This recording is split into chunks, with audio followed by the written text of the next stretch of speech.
네,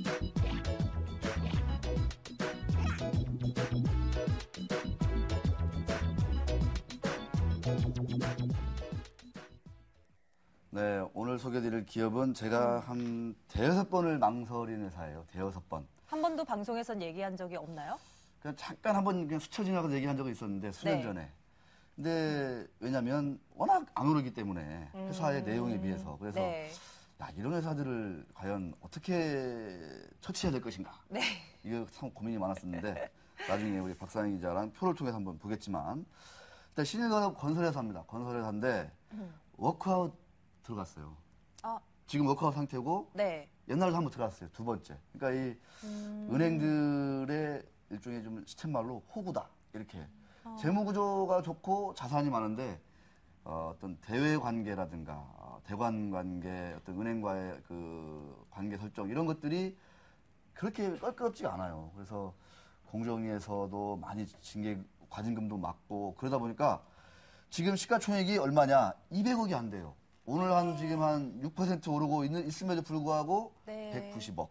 나중에 보겠지만 그러나 자산 가치가 매우 뛰어납니다. 근데 제가 오늘 왜 소개를 하기로 마음을 먹었냐면 얼마 전에 이제 강남에 있는 그 본사 부동산을 팔았어요. 아, 네. 그럼 돈이 좀 생겼겠네요? 그렇습니다. 골프존에 팔았어요. 골프존. 오. 그 골프존이 돈이 많다 보니까 골프존에서 그 공모자금이라든가 이런 거 가지고 본사 마련했습니다. 여기를 사갔어요. 그죠? 박상희 기자 들으셨나 봐요. 네, 뉴스가 나왔었죠. 옛날에 많이 나왔었죠. 골프존이 본사장만 했다. 그래서 그 돈 가지고 본사를 한 게 뭐 잘한 거냐 못한 거냐 잠깐 그랬었는데 하여튼 이 회사가 주목받는 이유는 그 부동산 본사 대금, 본사 매각 대금 700억 원 정도를 700억. 전액 차입금을 갚아버렸습니다. 그러니까 그 재무구조 개선 약정을 그대로 다 지키는 거죠. 네, 네. 그래서 단기 차입금 남아있는 게 880억 원 정도인데 이 정도면 건설회사가 가지고 있는 차입금에 비하면 사실상 그렇게 많지 않은 규모다. 보통은 한 어느 정도 갖고 있어요, 그러면? 웬만한 건설사들은 다 수천억 다 가지고 다르겠 있는 수천억 수천억인데 이 신일건업은 이제 700억 갚고 880억 원 남아있다. 절반으로 확 줄였습니다.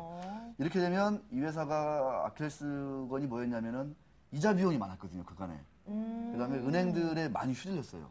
네네. 워낙 이 단기 차익금이 많기 때문에. 네. 근데 이제 그런 것들로부터 상당히 자유로워졌다. 또 하나는 뭐냐면 미분양이 없다.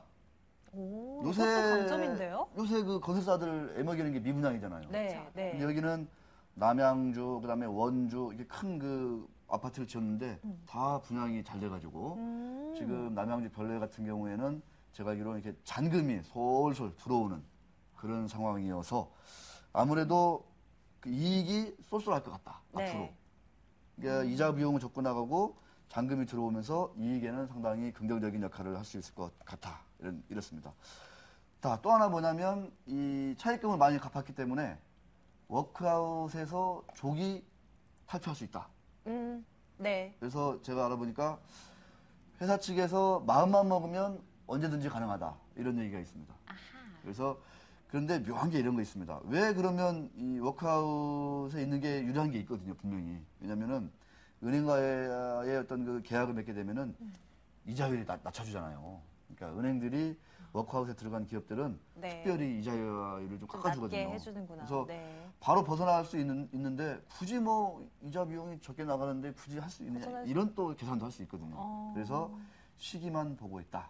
이렇게 말씀드릴 수 있을 것 같습니다. 이 저평가된 기업들의 경우는 대주주 지분이 한 50% 이상 되는데 네. 이 신일건업 같은 경우에는 30% 정도가 됩니다. 이 적어요? 부분도 네. 눈치 빠르신 분들은 이게 무엇을 뜻하는지 알 수 있을 것 같습니다. 시가총액이 200억이 채 안 되는 회사라는 것도 다시 한번 보면서 제가 볼 때 상당히 고평가 상태에 있는 바이오 회사와 한번 비교를 해보도록 하겠습니다. 표 들어가 볼까요? 네. 시젠과 비교해 보네요. 네. 홍승국 회장이 이제 경영 일선에서 물러나고 장남이 아니라 차남인 홍상철 부회장이 경영을 지금 하고 있는데 이것도 상당히 긍정적인 평가를 받고 있습니다. 저게 이제 시젠의 작년도 실적입니다. 신일건업과 한번 비교를 해보면 어떻습니까, 박상희 기자? 저 순이익은 왜 적자냐? 아까 얘기했듯이 이자 비용 때문에 적자가 났습니다. 근데 영업이익이 신일건업이 200억이 넘는 회사예요. 어떻습니까, 박상희 기자? 그러니까 영업이익은 잘 나오고 있는데 네. 이자 비용 때문에 순이익이 적자였다는 거잖아요. 그런데 이제 그 부동산을 판 대금으로 전부 다 차입금을 갚고 뭐 이렇게 되면은 순이익이 분명 흑자로 돌아설 거고 이렇게 되면 되게 긍정적인 거잖아요. 네. 그런데 시가총액은 상당히 낮네요.